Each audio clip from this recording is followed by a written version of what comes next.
Welcome to the Achilles community, where men gather to master their physical and mental health. In this episode, I'm speaking with intuitive sound practitioner Sunseed. For the last 8 years, I've been attending sound baths facilitated by Sunseed, and he has profoundly changed my relationship to sound, from being just a sensory experience of hearing to a deeply intimate engagement with spirit. In our conversation, we discuss how his relationship with sound has evolved, the spiritual energetics of music, how he facilitates sound baths, his mission to use sound baths to support his community, and what it means to be a master gong practitioner. Our conversation is filled with deep wisdom for those open to it, and I'm honored to share our conversation with you.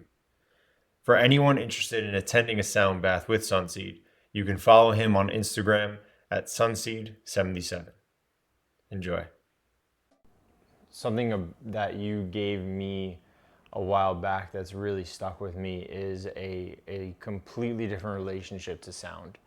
I remember one of the first few times that we met, you gave me the example of listening to the subway as if you were like in a spaceship, like just fucking, just moving.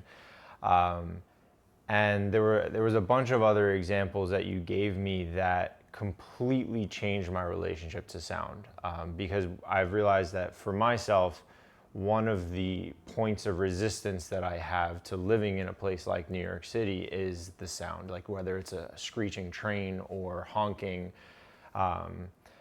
And when you gave me that new perspective of like looking at it a little bit differently, it completely changed my relationship, what started as my relationship to sound, but then it also made me realize how malleable the relationship is between me and my senses, or at least how I'm perceiving my senses and how that can affect me. So I'm curious about your journey into that consciousness or awareness or perspective or relationship to sound, in terms of like how did it start and how did it get to where it is now for you? I think I know I've always been into sounds. Since I was a child, I would make or mimic, replicate sounds of animals, of strange things, of bodily functions, beatbox, music that I would hear, and I was always pretty good at it.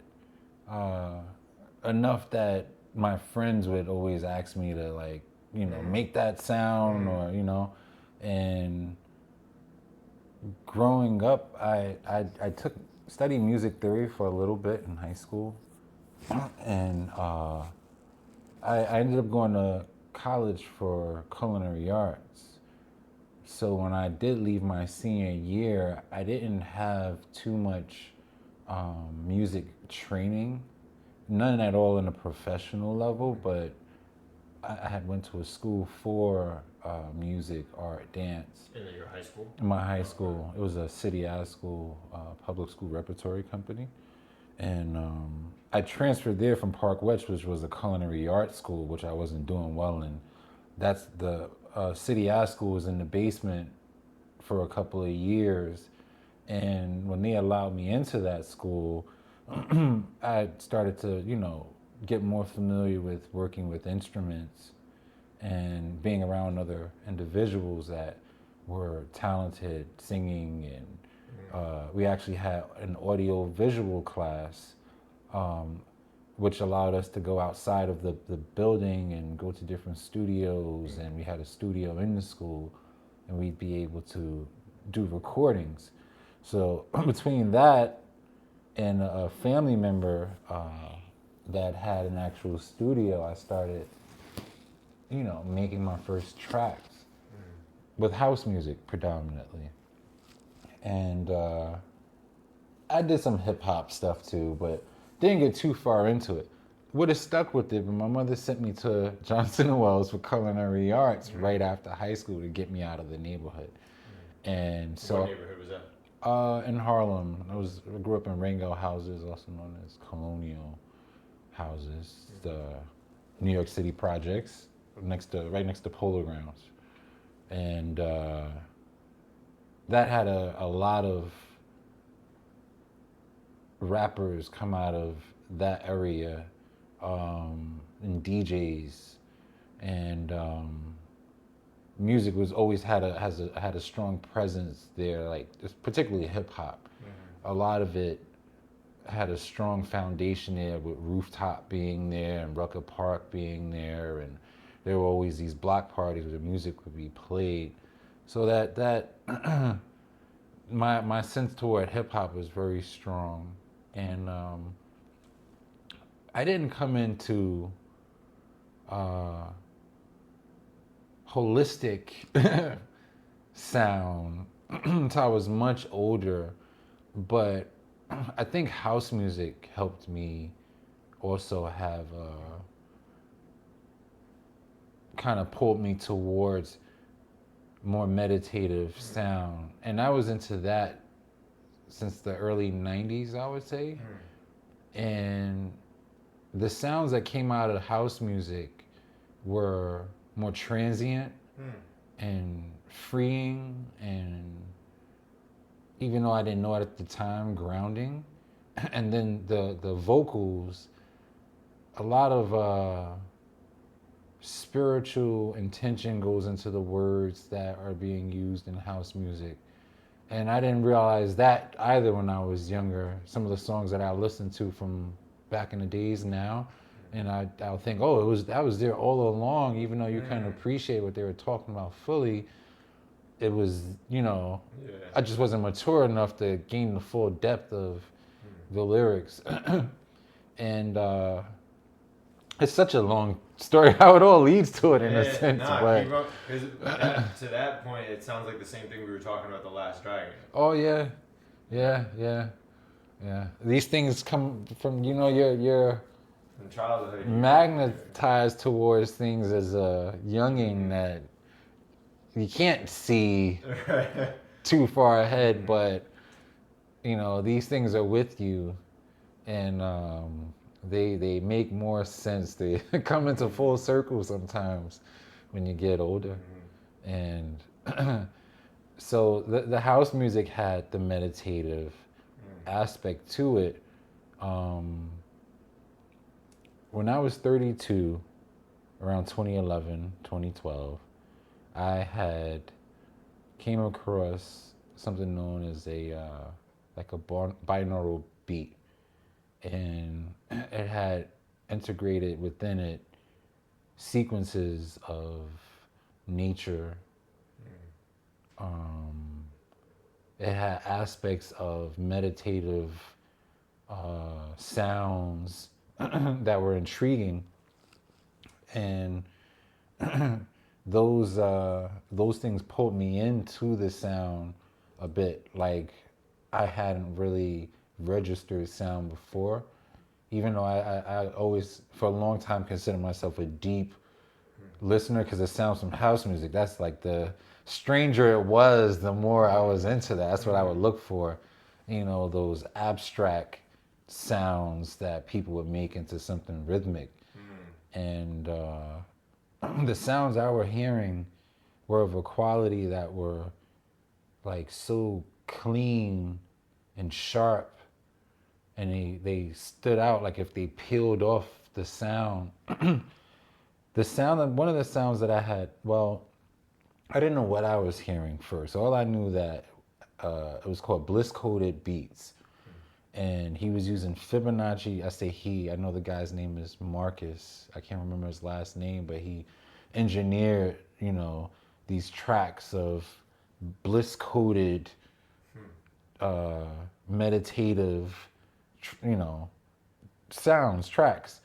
And there was a grinding sound, like rails, like metal wheels meeting metal tracks kind of grinding. And for some reason that it sounded like it was encircling, right? So I don't know, it touched this thing here, right? Which I didn't know anything about at the time. But This so did you region. feel it at the time? I did feel it. I guess it was the first time I meditated.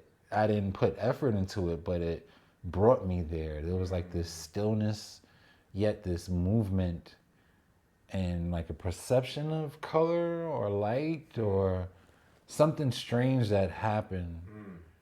And I found out on Facebook.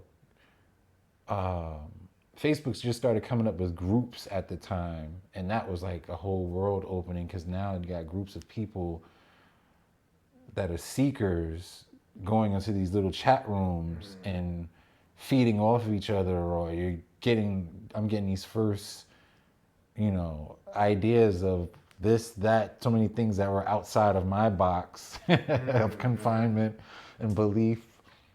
And someone had just happened to leave a link with the binary code, the bliss coded track.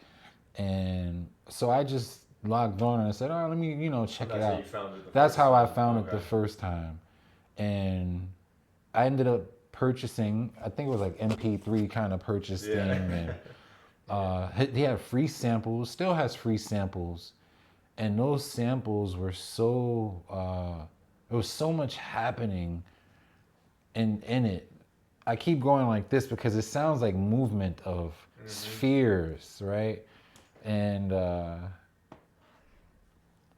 so I'm gonna jump to the next part because after that happened, shortly after, maybe a couple months later, I came across a Nepalese shop around the corner from where I worked. And I walked past it many times before. For whatever reason, I went in there this time.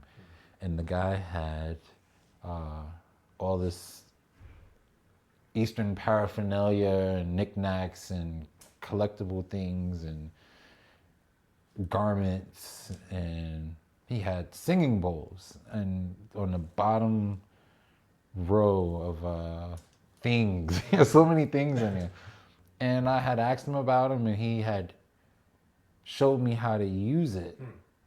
And first he struck it, and that was nice. But then he rimmed it, and when he rimmed it with that wood mallet and against the metal, it sounded very similar to the rail sound that I had heard, the grinding, and. I was like, holy smokes. I bought my first bowl. Wow. And it was a novelty bowl. It had the Buddha thing in the middle and all the insignia on it. And I still have the bowl. It doesn't work anymore. I think he got dropped or something. But I'm saving it I've heard of people taking mini singing bowls and melting them down and making gongs with them. So that's one day, maybe, who knows, I'll contribute to that. But that helped set me, I think, on the sound journey once I had that bowl and being able to feel the energy from it, that resonating connection. A little before that, another little store that I came across was called Namaste on 14th Street, and they had chimes in the window, and you can touch them and hear them, and the sound was so extensive that came from these little metal tubes. It was meditative, and I bought one, and then I bought two. This was around the same time. Still wasn't into sound practicing, didn't know it was such a thing. But I bought the chimes, I put them outside my door, and I would sit in front and read my books I live on the ground floor, and sit on a stoop. And the chimes, when they would go, it would just be like so perfect with the breeze in the springtime. And it was just so pleasant, It'd make you stop breathing sometime and just listen. So I started discovering a relationship with like metal and the sound that it can produce and where it can take you. And maybe I don't even know if I was thinking of it as meditative yet at that time, but still, this is all in the same very small window, same year, around 2011 going into 2012. I also I used to sneak off from during my lunch break and go to this place called Quest Bookstore. And one of my clients had told me about this bookstore where they have all this, the spiritual paraphernalia, the crystals, the cards, the books, the pendulums, the incense. And this place has been around for over a century, right? It's actually connected to Madame Helen Blavatsky, who was one of the individuals responsible for bringing like Eastern philosophy to the West, to America. And she was one of the only females that had a presence among men, a world of men, dominating any such things. And she helped to set up the Theosophical Society, which Quest Bookstore resides on the ground floor of. And so, discovering that place, I found out they had Kundalini Yoga, all levels. And it was just like, I think, a 45-minute class or something. It might have been donation based or $10. I can't recall exactly, but I started going there, and the teacher, the instructor, had a gong that she would play during Shavasana. And that was the first time I heard the gong and felt it while in a state of relaxation. And of course, I thought that was amazing. That same year, Sandy had happened, and WBAI, which is Peace and Justice Radio, someone had recently put me onto that radio station, and it was a well of information for spirituality and holisticism, eating well and thinking well. And they were having a fundraiser benefit to help raise money because they got flooded out of their studio. And Integral Yoga they were hosting a sound bath at Integral Yoga on 13th Street. And that was the first time I heard the term sound bath. I was like, what the heck is a sound bath? Or they actually called it a gong bath. And I said, I remembered hearing the gong recently with my teacher, and then I'm hearing this gong bath. She didn't call it a gong bath though. And so I needed to find out more about this gong bath thing. And that's when it began to really change over. I attended my first gong bath, and there were maybe a dozen practitioners and 20 gongs at this thing. Big gongs, nice, gongs on top of gongs. And to hear them all together being played was so powerful. And where it took me, it was just profound. And I spent half of it allowing it to do so, and the other half watching. I just had to see how are these sounds being created. And I noticed they had all these, great colorful mallets, and they were applying them in ways that looked really cool, like rubbing them and streaking them across to create these weird otherworldly sounds. Some of them sounded like whales or, undescribable things. But I was so moved by that event that I followed up. I met someone at Namaste that shortly after that sound bath at Namaste, which is also the Novelty Spiritual Bookstore on 14th Street.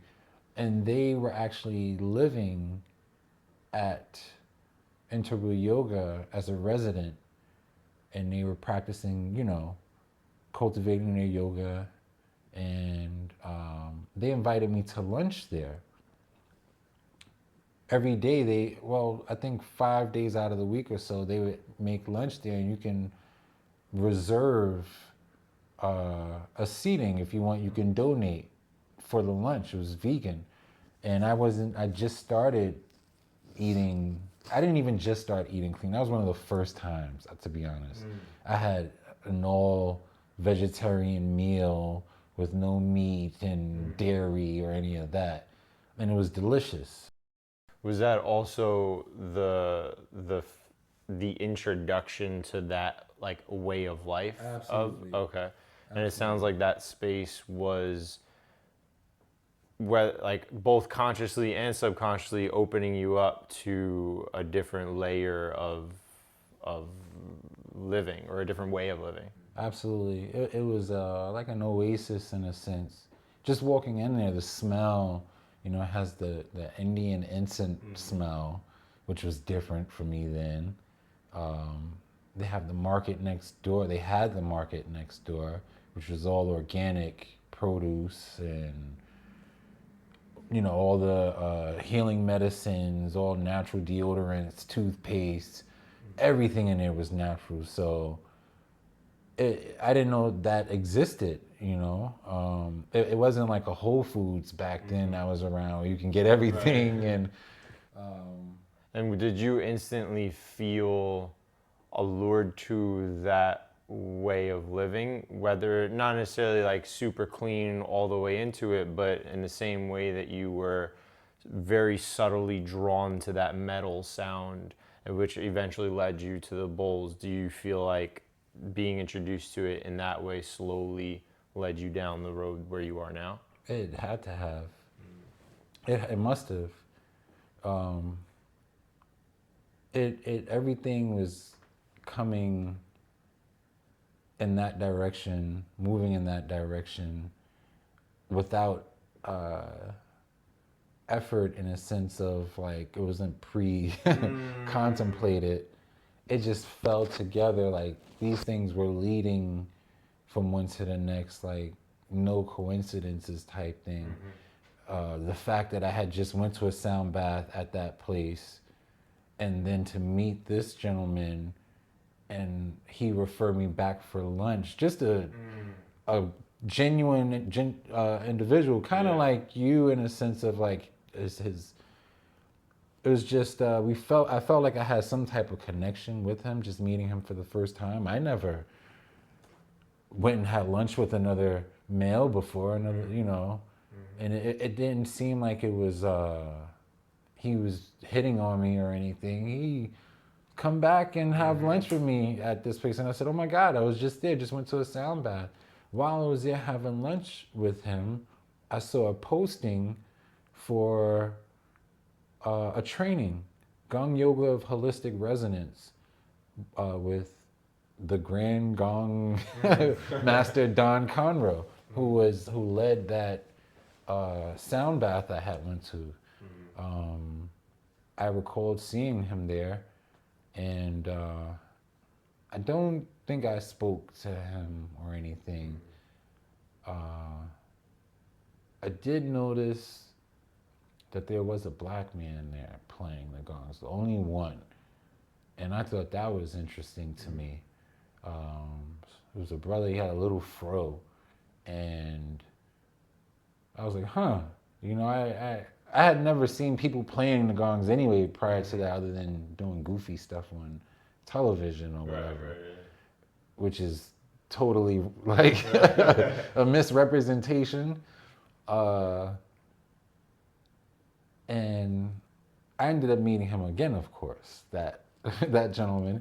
He was in the class that I had took, the workshop that I ended up taking that January, after Sandy, which happened in the fall. And that workshop changed my life because it told me so many things. It told me I was on this path. A lot of the things I was just coming into, my intuition had gave me wind of it, and a lot of these things were mentioned in that class, which told me I was in accordance with something that was real. And this is all walking through the dark because I was coming into something new from what I thought was leaving something else behind that I was brought up with, that was implemented in me very, very deeply. But I wasn't practicing it, you know. I wasn't active as in that religion, Jehovah's Witness religion. And probably because I wasn't, it gave me enough enough clout, since I wasn't so tethered or fastened to it, since my wife and I had broken off from it for over a decade, even though we still believed in it. Part of with that Facebook movement and those groups was hearing new information that questioned my foundation, what I thought was real, and that, which looking back, I feel like it's easily dismantled, but yeah. And that kind of gets into the next thing that I wanted to kind of like go into was the relationship that you've experienced for yourself between your not just mental health, but because I feel like the term mental health can be very abstract, but your psychological landscape and your emotional landscape. How has your journey with music had influenced that, especially given your relationship growing up in Jehovah's Witness with that relationship to music, the complexity behind that, and also what you're tapping into now. What's that journey been like? well, music and sound is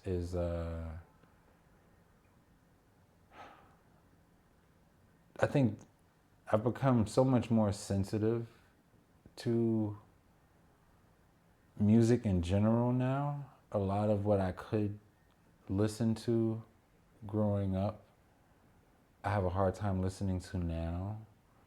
And I think some of that has been from the refinement of the sounds that I submerse myself in. A lot of it has to do with, I think, my heart being opened in the early stages of me coming into higher understanding and wisdom in this realm of spirituality that exists. And I think the relationship between, you know, then and now is, it's a big difference. Negative music, definitely I feel it if it's taken in, the lyrics, or even perhaps the dissonance of the style of music, how, like, an example, how hip hop has changed and the overall way that it's presented now. It's in a much darker. The music is darker. Can you describe what you mean by that? Like, Well, it sounds like it's almost theme music for a horror movie, or basically for a horror movie. It's just the drill sound is, it sounds dementedly darker, slower. It gives to me, impressions of, I always think of like, not that I think of suicidal thoughts, but it sounds depressively suicidal. Like it doesn't lift you, you know? It doesn't pick you up in a sense. It's very low music, vibratorily is low. And How would you distinguish the low, more dark, negative that you're describing with grounding? How do you distinguish that for yourself?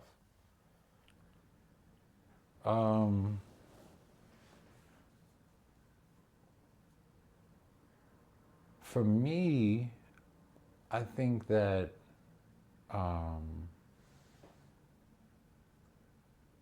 grounding music can come in different forms, but it doesn't necessarily bring you into a dark space. You know, it can ground you and still lift you. Whereas some of the music that my daughter listens to, I think because she's come up in it, she doesn't see it as such. So it's a generational thing. And I know that the powers that be that broadcast change the hertz, if you will, right? And that 440 thing has a different pull, I think, on us energetically.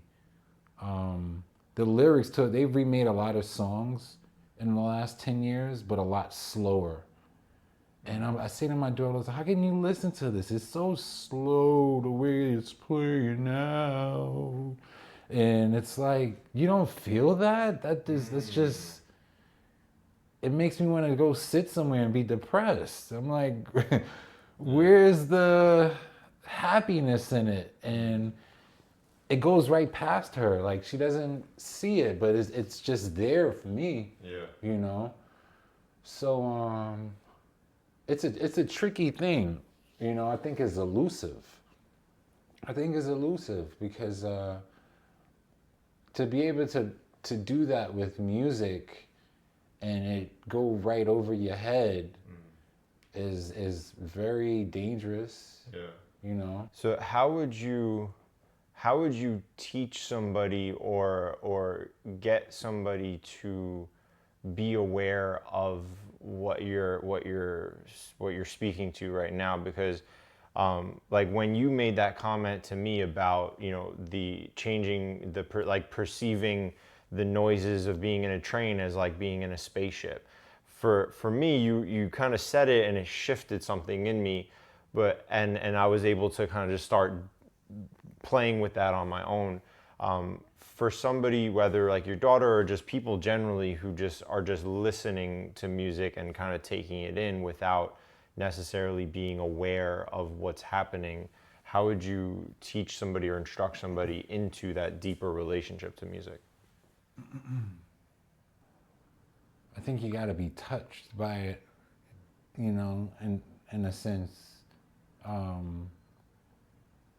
think you have to experience it at some level to know what it tastes like. Otherwise, you can describe it, but it's, you know, you don't know until you know what an orange tastes like. The color is there and maybe even the feeling, but until you feel the zing and the tingle and, you know, and then your nose sweat. Oranges make my nose sweat.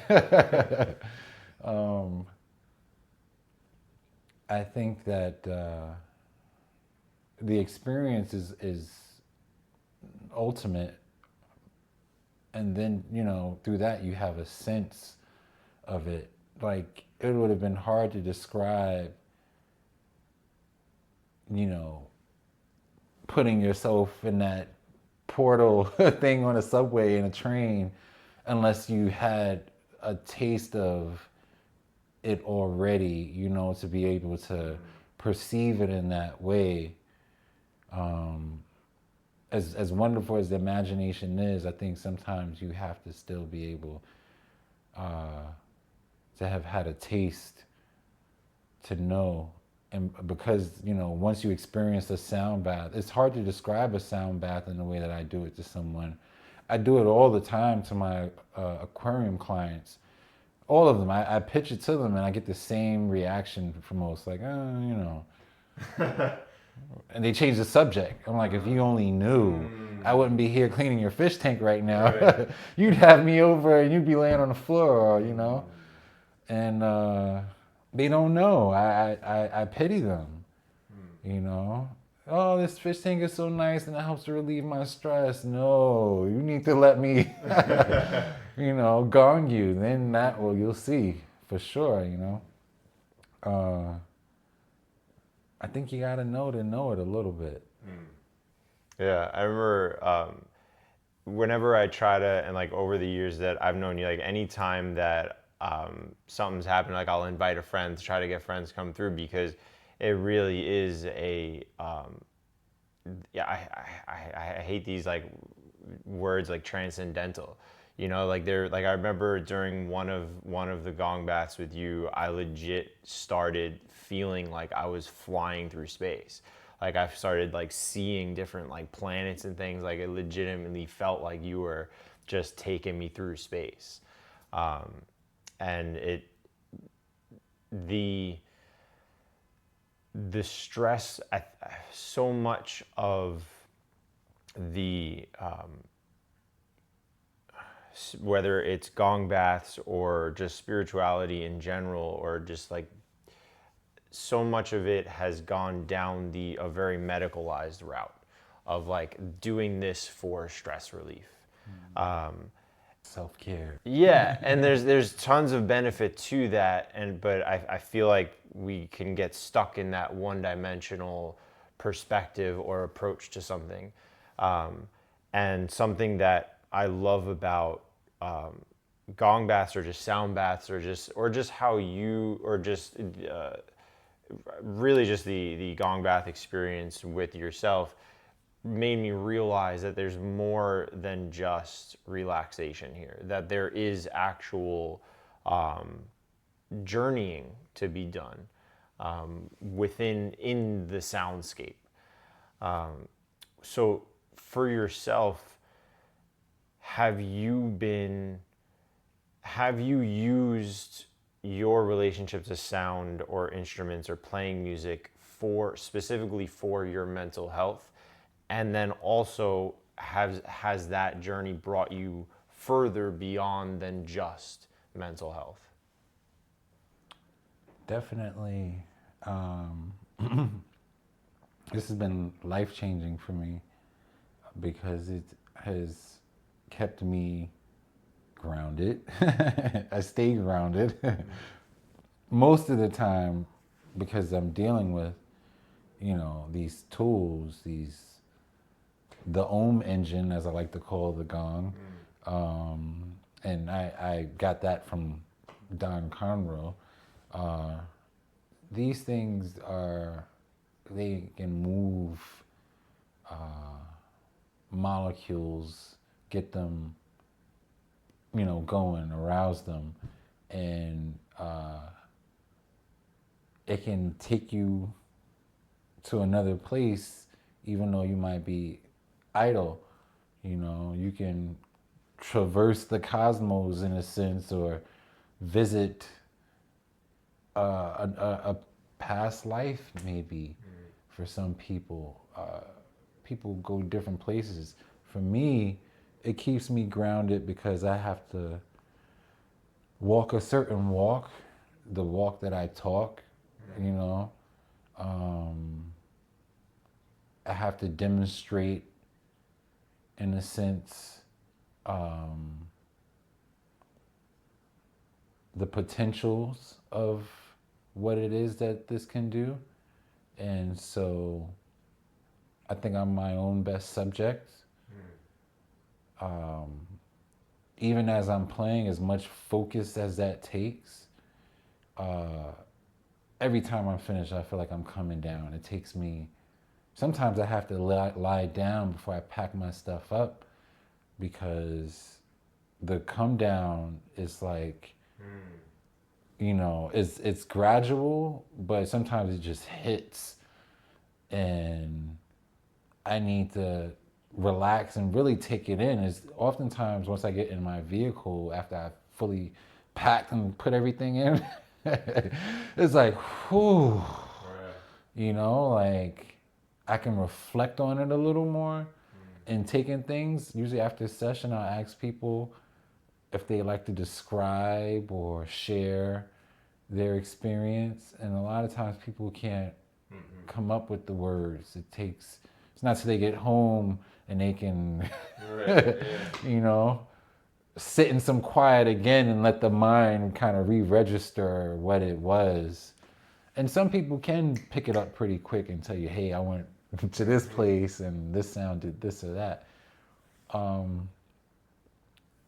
The gratitude that I get from playing is so fulfilling. It's a high to hear the results that people share, or to witness it. People don't always have to see. I can, as an intuitive practitioner, my duty is to read their body language, pick up on what it is that they're coming in with, and get a sense of that and play in accordance to shift their mood, their energy, the weight that they may be coming in with.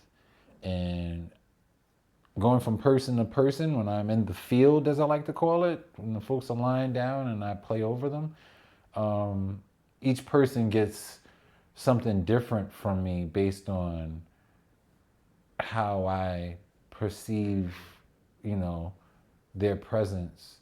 And what is it that you're looking for or working with in those moments?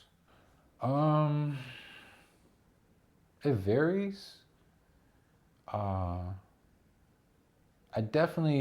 wouldn't say I give favoritism, but I try to favor individuals that look like they need it. And it could be in their posture, their demeanor. It could be in their lack of enthusiasm. It could be in their enthusiasm. Their restlessness, their fidgeting. I look for scatterbrain activity. I look for eye movement with the eyes closed, and how they're breathing or not breathing. And sometimes I look for their body temperature.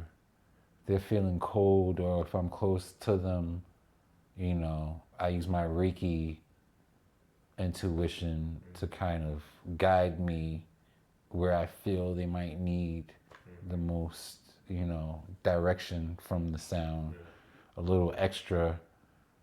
And then I apply it in different places. I try to apply it at the heart, try to apply it at their feet, sometimes in their sacral area or lower chakra area, a lot of times at the crown. I'm curious about how your manhood or your identity as a man has played into your walk as a sound healer, whether just in general, and because one of the where my intention for the question is, on my walk through the past 10 years of through various like healing modalities and spiritual communities, and people that are just intentionally walking a path of healing, whether healing themselves or even not even really using that word healing. There aren't a lot of men there, and even in the conversations that I have with men, it's either dismissed or or made fun of as if it made me less of a man for pursuing a healing path or a holistic path or something like that. So I'm curious as to what your journey has been, both as a practitioner of this way of life as well as a facilitator. It's been lonely. Sometimes it's not easy getting other men to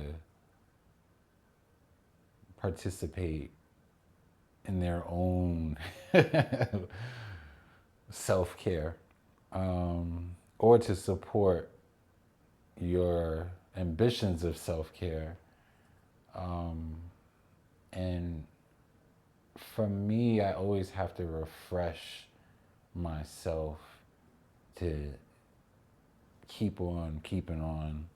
Because if I based it on, the turnout of other men, it wouldn't be where it is, and I would be left behind for myself and for them. And for me, this it's predominantly females that show up to these wellness events, and I know there's a movement foretold from, in a spiritual sense, in a worldly sense. There's a ebb and flow that occurs in nature in the ages, from what I can understand. And I think we've come back into the feminine age of productivity, creativity, and I think maybe it's the feminine role that's going to help bring some type of reestablishing of balance. I think the age of engineering and industrialism and warmongering and so forth has brought us to where we are, and now we're teetering in a very shaky place. The environment, and just man doesn't learn lessons very easily, and we go against the grain.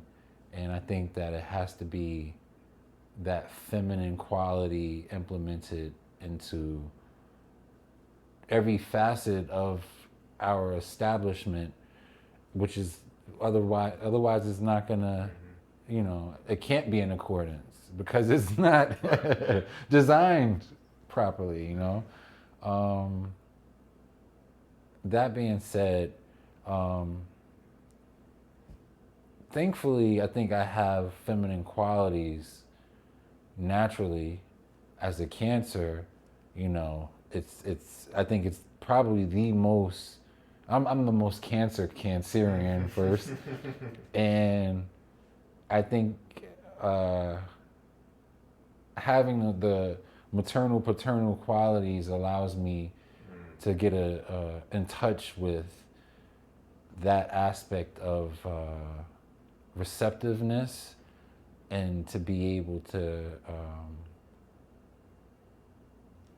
be in tune with the feminine side, to appreciate those qualities and to see things as they are, to connect with people in a way that allows other people to be comfortable enough or open enough to allow me in, or for me to deliver what it is that I feel I'm supposed to be doing or sharing in regards to the sound.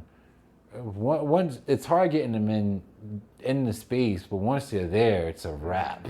Just come in. I got you. We need it more than the women do. We need it. Most men can't get over their own egoism to see it, their own machismo to see it, or their own blockages to see it, That's half the battle there, And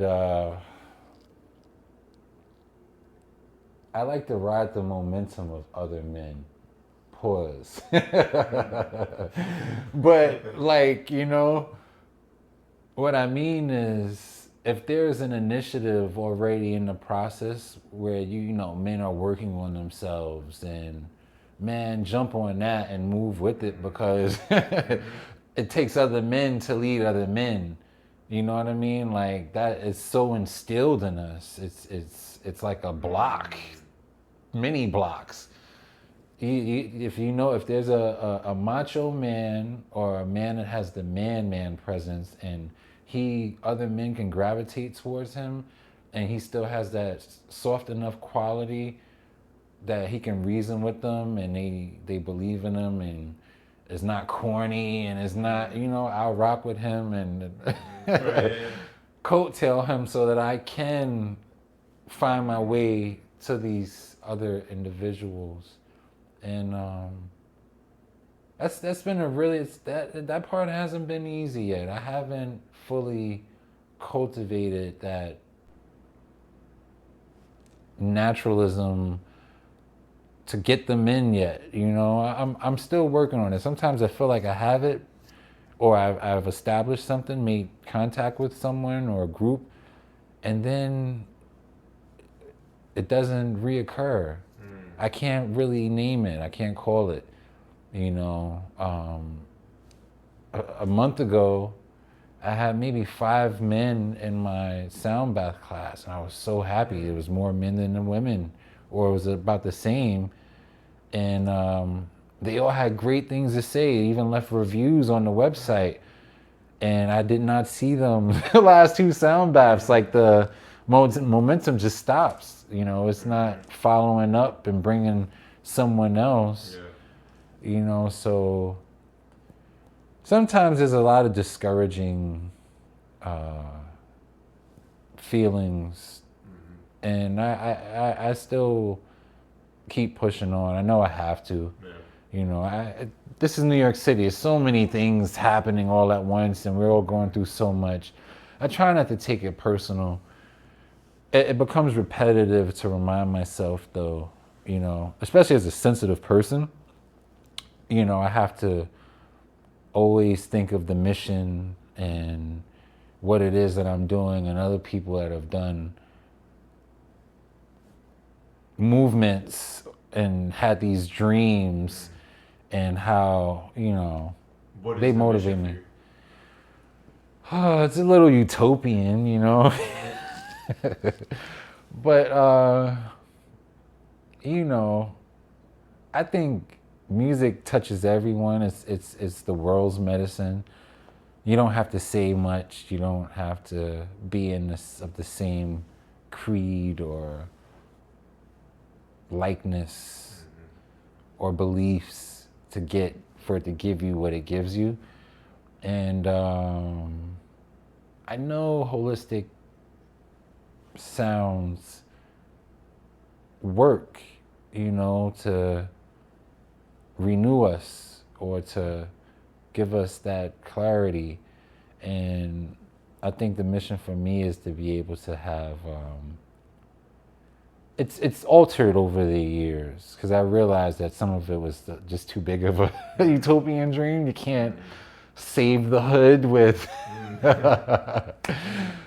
Was that part of your intention, though? Like, specifically to where where you come from, and like to bring it back, like to bring that healing into that space where you're from? Yeah. I think that my people particularly, and when I say that, I mean people from the inner communities, the urban communities, I know they carry the most weight, and I know this is an outlet. I feel like if they knew about it and it was available, they'll be more prone to come to it and seek it out and to renew themselves. But where do you go to get it, you know? It's easy for yogis to find it. It's easy for the conscious person to find it, to locate it. But where does, you know, the dude on the block, does he know where to get it? Is it in his community center? You know, how's it accessible? That brings me to another question, whereas what about, and this, I mean, you can speak specifically to it in like the sound bath world and the sound healing world, but just in general, is there something about the holistic way of life or like the spiritual way of life, like this way of living, the medicine that you are trying to provide through music and through sound, and not just sound, but food and just movement and different things like that? Is there something about the landscape itself that is making itself inaccessible? Like, is there something about the health and wellness world or spiritual world that is inaccessible to men? Or specifically to the communities that you're speaking about? I think it's accessible to them. I think there are blockages in the way. I think that there's ego in the way. I think there's peer pressure in the way. I think there is spiritual disconnects and religious hindrances that obstruct the full scope of what and who we are as spiritual beings, as this being the religion right here. This is the temple. This is the universe.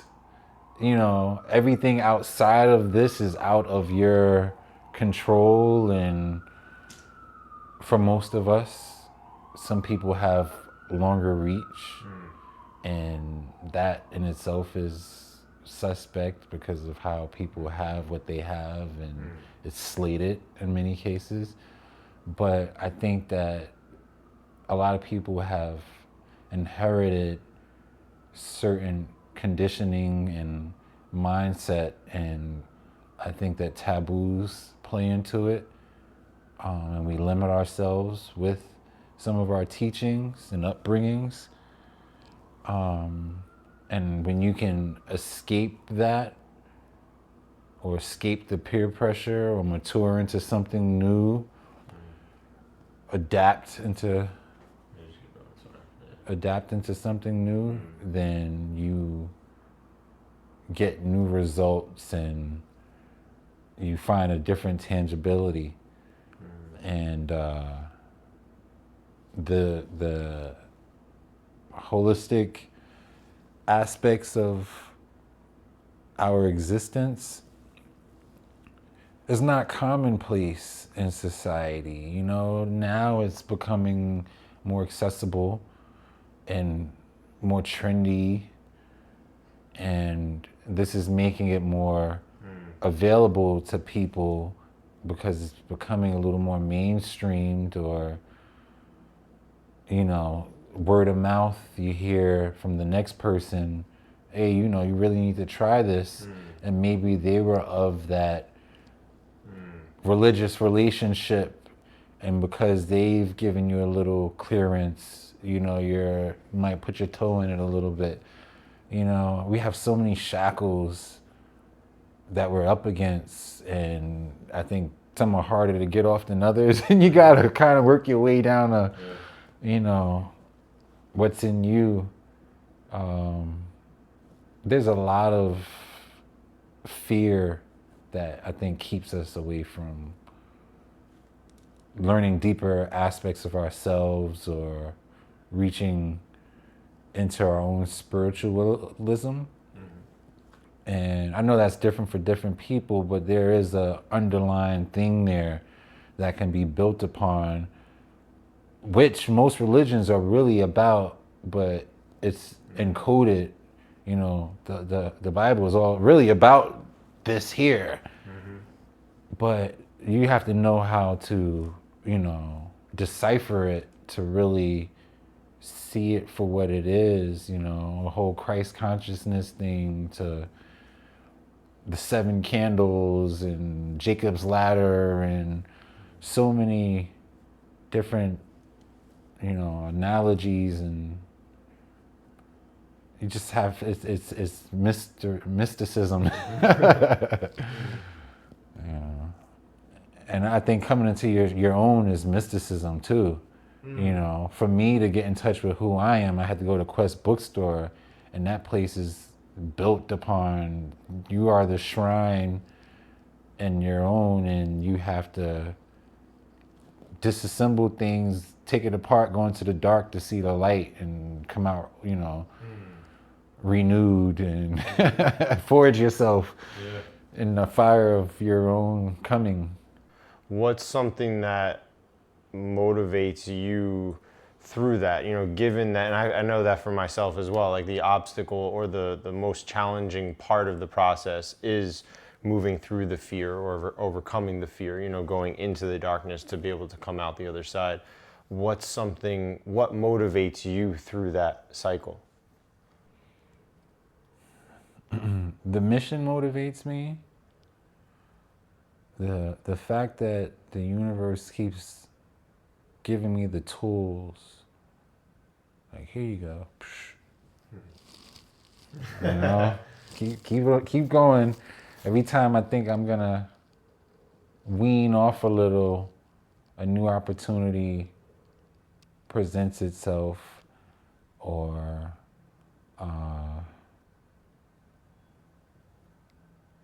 I just know that this is what I'm supposed to do, you know. I've made some pacts with the universe too.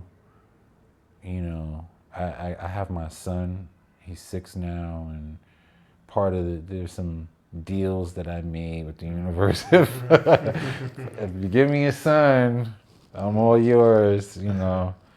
And it's gonna be a long, long walk, but somebody has to do it. And I realize if I keep with it, you know, I'll be someone's baba at some point. I'll have a new name initiated. Yeah. You know, I won't be Sunseed anymore, which is a name I gave myself. That was my own coming. I felt like I came into something new and had to be able to describe myself through something other than Tony Ray Palmer Jr. or TJ, you know. I'm really curious and inspired by this relationship between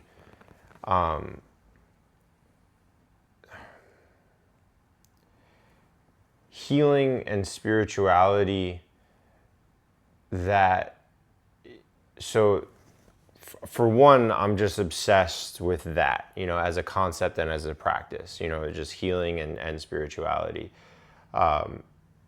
Tangentially, or the context in which that I'm most fascinated by those things is, on one hand, the culture and environment of just where we are right now in the United States and everything like that it's hyper medicalized. And also the fact that men aren't participating in it, but at the same time we are in a different way. You know, the fact that like most doctors are men, or when you were talking about the Eastern traditions, that mostly men brought it over because they were the scholars, they were the ones in the schools, they were the ones studying.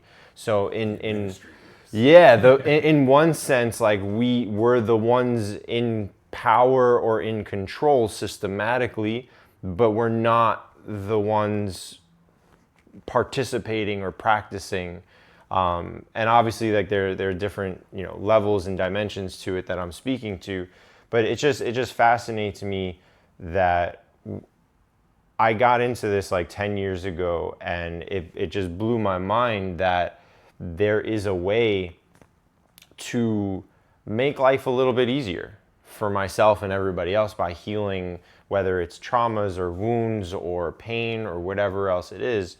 But when I started going down the path of going to workshops and finding different communities and things like that, there was only women, and then racially in the yoga studios, mostly white people. And then when in communities that I would find just like through Instagram or friends of mine, like Harriet's Apothecary and different things like that, they were all people of color.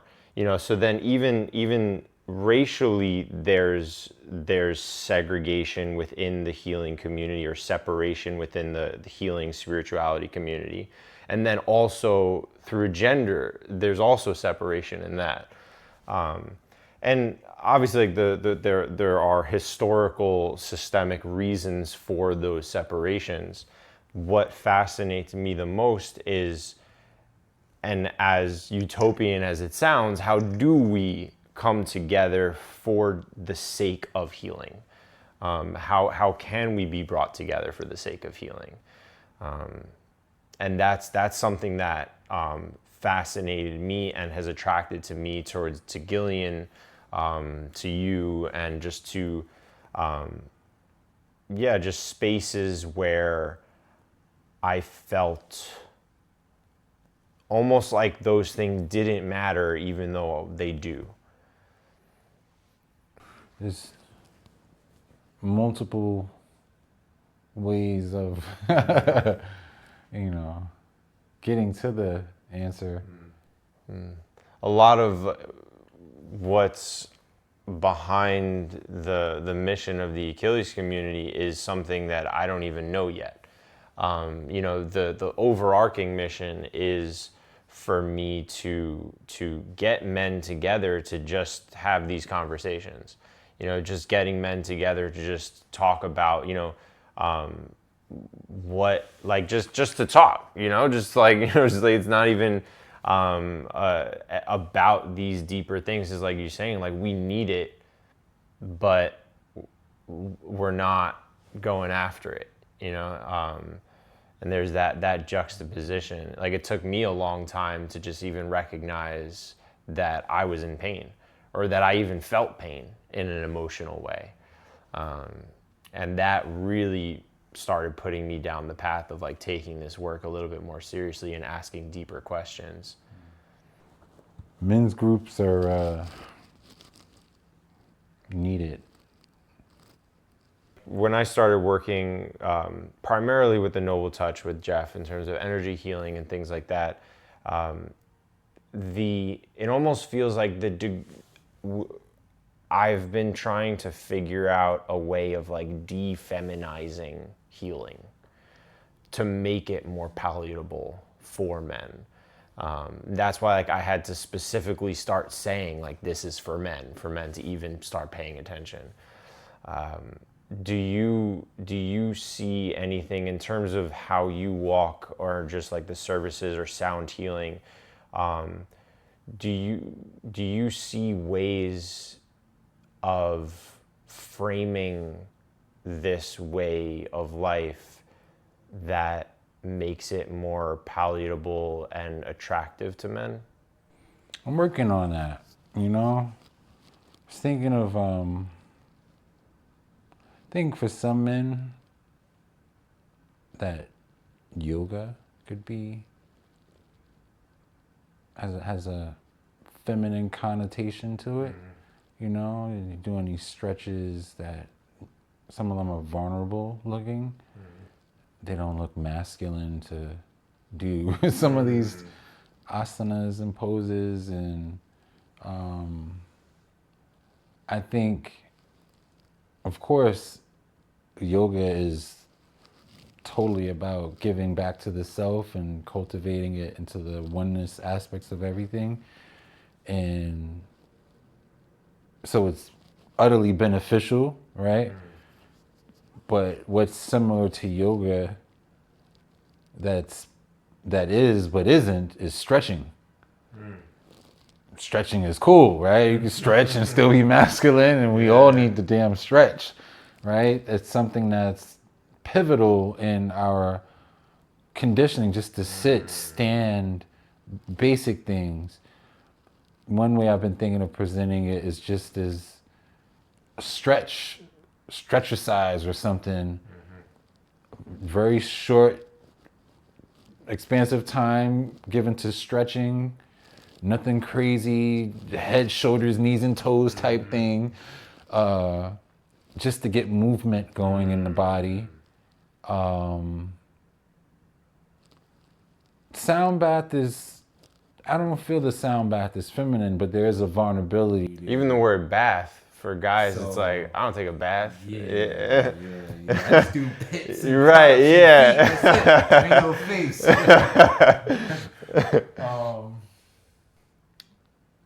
That's a good point.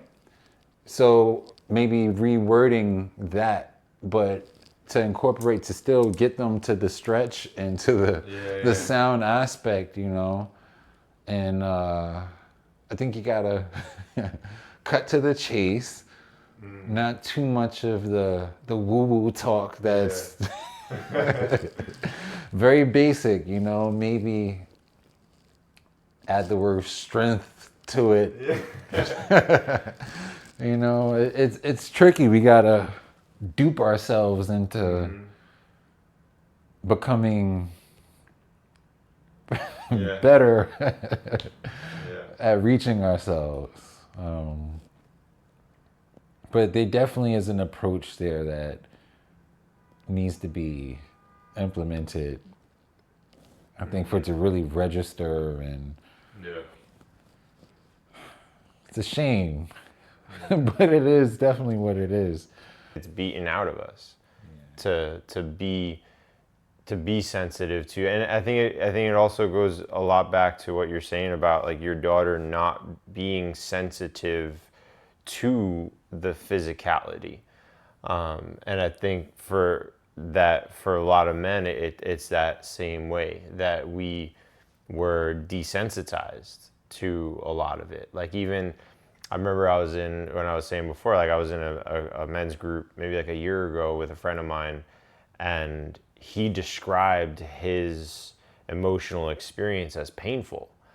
And it was the first time that it clicked in my brain of like, because like growing up in martial arts, like I've experienced physical pain. Like I can admit like when I'm physically in pain, but it just kind of clicked for me that I can also be in emotional pain.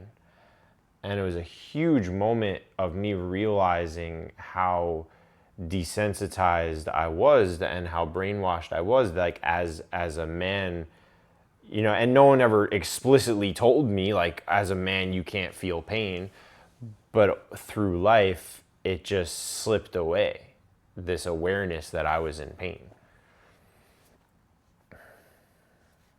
And it wasn't until I started having these conversations that it came through. Because you probably weren't permitted to have an understanding or relationship to recognize it. You know, it gets put way back there, out of reach. Like you can't be that way because you're a man. You don't do that. I feel like there's a turning in society where they're trying to regard a more versatile, you know, the qualities of men, and it's not just that, and it's okay to be like this and not disregarded, or, you know, I think we're approaching that. There's still, you know, it's a long way to go, I feel. The other part is, how do you do that without, you know, feminizing the man? That's a big thing now, that there's an agenda to defeminize, make men more feminine in a sense. I think I do believe that is occurring. I think Hollywood is full of trickery, but at the same time, there's like two movements going at once, which makes it even harder to, see through, because it's easy to tack one onto the other when it's not the case. It's two different. They aren't even really parallels. One is a demonic essence, and then the other one is, natural. And I think that agenda to make men less masculine, especially in certain cultures, I think particularly black men, I think that's a power structure thing to hinder,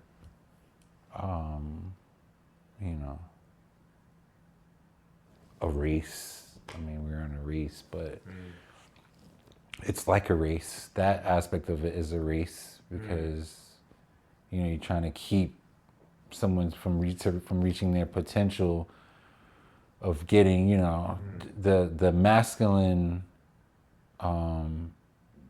black man of the 50s, 60s, and 70s. It doesn't look that way anymore.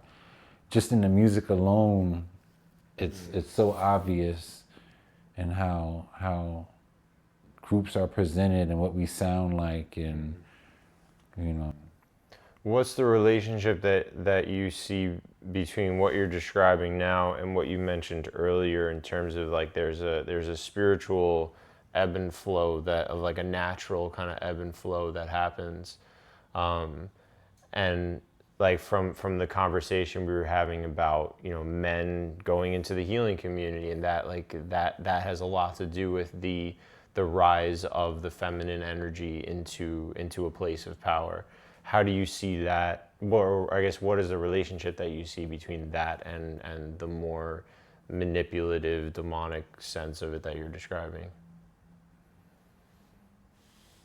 I think the establishment, I know the establishment is well aware of the forces of nature and the ebb and flow of the ages.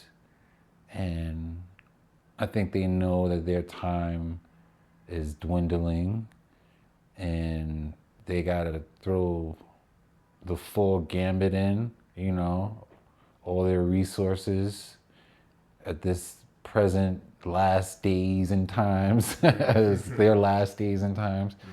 And I think because things come full circle, that change is going to come. I think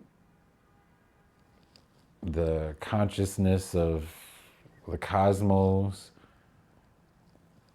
will prevail, and what's happening has to happen so that what's to come can happen, and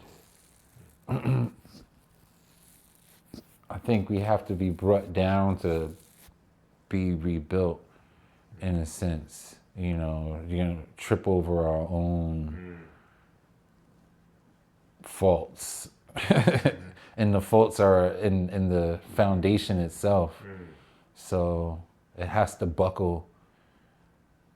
It has to buckle, and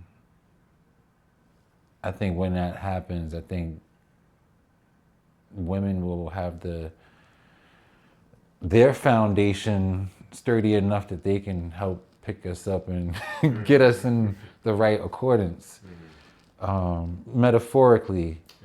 I see that happening a lot now, and so I feel like that buckling is already in the process of happening, and I see that upliftment not only just coming from women, but also the transgender community. And I think the queer communities have a lot to do with that upliftment as well. Because I know a lot of the wisdom that I carry in terms of my relationship to what it means to be a man comes from like trans and queer philosophies and schools of thought, and just like and understandings of the world that I've gotten from them. Similarly to my understanding of my whiteness comes a lot from the consciousness of the Black community. And a lot of the upliftment of white people out of whiteness has been all the Black community. And just different communities of color, indigenous communities. So I see a lot of that. I see that buckling happening now in terms of like the men that are in power, and the ways in which that we're being uplifted from that. And similarly, like what we're saying about like how men, like super masculine men that aren't attracted to, you know, men's work or healing or anything like that. It's that feminine energy that's helping us. Yeah, we ain't gonna do it on our own. No. We're not structured to. We come from them, right? Yeah, from whence we shall return, in a sense. Even though, you know, the establishment would like you to think otherwise, you know, that women came from our rib, and which is a misinterpretation. You know, that scripture actually speaks more of it being an equal versus like you are from me, you know. Yeah, it's more of a balance.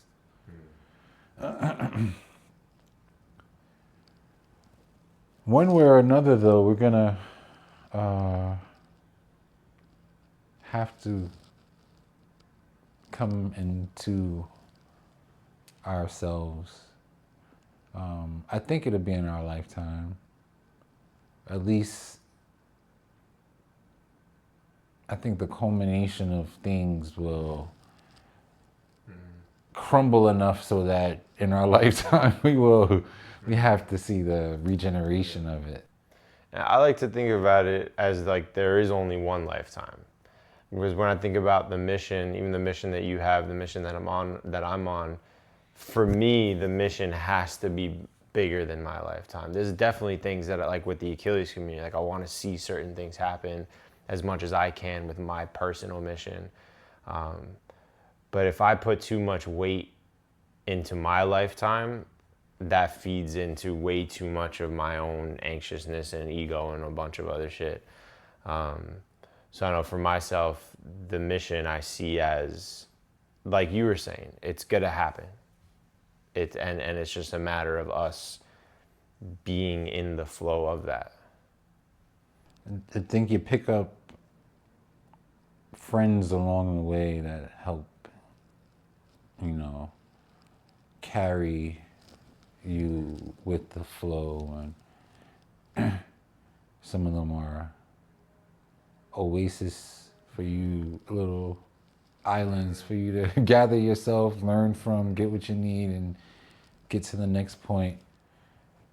And honestly, like that's why I'm so grateful for meeting you and for, you know, crossing paths and being able to connect with you all this time. And even if it's well, like only a couple times a year for the past few years, because I've when I met you and not just what you were saying before is so true. Like you're an obvious embodiment of what you do. Like you're like the gong bath is just an extension of who you are. And like the way that you're walking, the way that you're about. And so like that metaphor that you're using is a perfect description of your presence in my life, which I'm really grateful for. That's everything. It's nice to know that, you know, you touch other people, you know. That's one of the reasons why I pursue it, and you want to make a difference in someone else's life, And I think the small things add up. You never know where someone is at any given point, what they're going through, and how what you say or do or how you play that day can, you know, really help support someone or fill in their voids or bring a connection to them or a relationship with sound in a way that they've never were able to, experience. And that's why what you said to me that day was so profound to me, because it like completely, I didn't know that I had a choice.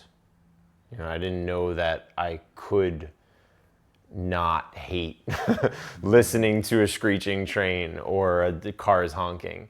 And I remember you said also like listening to the engine of a car, how like it's on, and then for me that became listening to the purr of a cat or like the growl of a dog or the voice of a person, and it just there are just so many layers to it that ultimately affects my health, my everyday life. Cat's purr is divine. It really is. Absolutely. Do you consider yourself a master? No. No. How do you relate to when people call you a master? Like a master gong practitioner? So my teacher taught us that we're all gong masters striving to be masters. To master oneself and to take that on, you have to see yourself as, to develop into that. And I think that's where that comes from, kind of setting the intent to be and crafting yourself towards is how you'll become. And that's how you develop self-mastery. We are all metaphorically gongs, and what we apply to ourselves, how you feed the gong, you get back in return. And if you give too much, the sound can't fully expand upon itself. So sometimes less is more. With one strike, there's a more developed enveloping of the sound versus sometimes the consistency. You might cut the next thing off before it fully expands. You jumped in it too quickly. And so I think you got to give yourself space, I ask because I've heard a bunch of people through the yoga world, through sound bath world. Like I've heard a decent amount of both sound baths or sound healers and things like that. But honestly, like there's no one that compares to how you do it in terms from my experience. And that's why intuitively, in my mind, and whenever I speak about you to people, I always describe you as a master gong practitioner,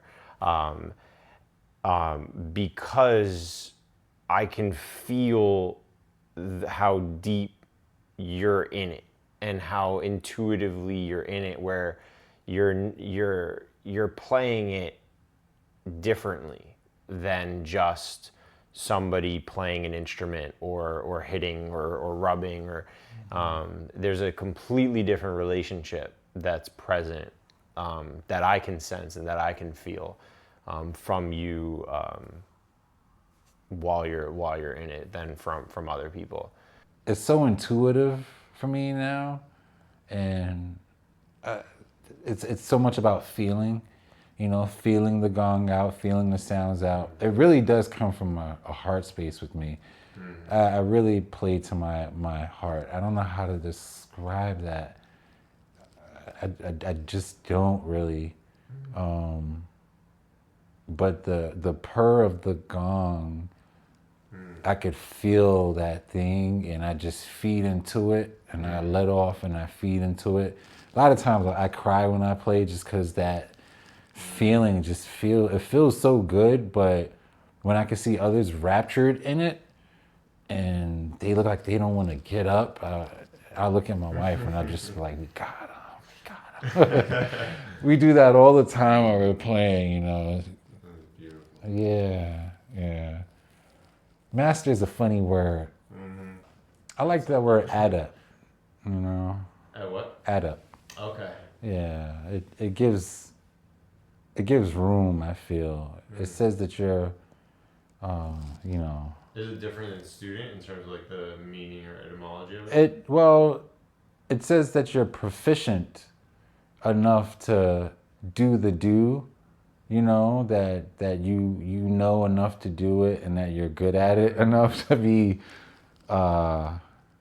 doing the work, you know. But it doesn't, like, master caps it off, I feel like. It's just like, you're already there. And that is like room to move up and maybe even to fall back a little bit, you know. I like that. Yeah. I like I had that on a flyer recently, and it was the first time I put that. I did a sound bath with 2 other practitioners, a male and a female. I've been playing both longer than both of them. One is older than me, I believe, and the other is younger. And they both look up to me and respect my playing, and it was an honor for them to play with me, having more experience. But they asked me to join them, and on the original bio that Golden Drum had, it said sound masters or gong masters or whatever. And I copied and pasted everything, but I changed that one word. I just couldn't put it up on my page. It didn't, it sounded more egotistic to me. And for some people, you know, these titles are everything, you know. And I don't know. The other thing is I'm trying to appeal to people that can't really relate to this, and I think master throws that off. That's tone. It's master. That's tone from Building 64. What are you talking about? Like, so I'm trying to. I stopped wearing a lot of like the spiritual garbs and things sometimes. Some of the yogi wear, because I felt like it was locking me into something, and what that was doing was helping me to be more upright and to live more in accordance, putting that on. It was like, you know, you put this on and I felt more the part, and it helped to keep me in line. But I felt like it was sending the wrong idea too, because people that were already in that were assuming that I was full-fledged that. And I never devoted to anything as such. You know, I kind of like to put my foot in and take it out and have that freedom, you know, and apply different things from different cultures. But I'm still an urbanite in a sense. And so I'm trying to find the medium ground, you know, a little of this with a little of that. Yeah. That feels true, but can still like give me a universal appeal. Yeah. It's still a student. Always. Master is so hard. But I like the respect that master invokes in a sense, you know. When somebody else calls you that, and you know, it's a term of respect, I feel, and yeah, and I think in that way, even the word respect for me, like etymologically, it means to see, you know, to see something, to see it again, and in that way, to see somebody as master is you giving them that respect. You see them in a higher regard, that you see their value, or you see something about them that you hold up.